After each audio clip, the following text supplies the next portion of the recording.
Magandang umaga, ngayon po ay araw ng Martes, October 10, 2023. Narito po muli ang update sa lagay ng ating panahon. Ayon sa Pag-asa, patuloy po na nakakaapekto ngayon ang trough ng low pressure area sa eastern section ng Visayas at Mindanao.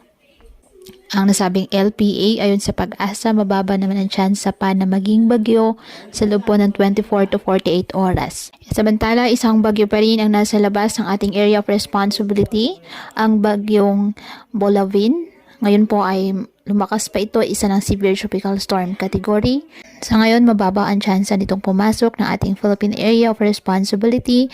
Wala rin pong direktang epekto sa lagay ng ating panahon. Ang tropical storm Kuino naman na dating bagyong si Jenny ay patuloy po na kumikilos papalayo ng ating bansa at hindi na rin po ito inaasahang papasok pa muli ng ating PAR.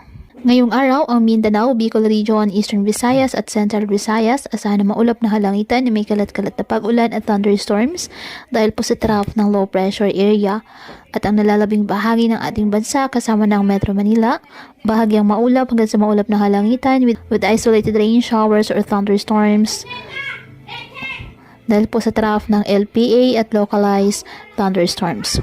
Kaya pinapayuhan ng ating mga kababayan na maging maingat po sa mga posibilidad ng pagbaha at pagguhod ng lupa, lalo na po kapag may malalakas na ulan, at ugaliin na magdala palagi ng payong o kahit anong panangga sa ulan o kahit naman sa init ng araw kapag lalabas po ng ating mga tahanan.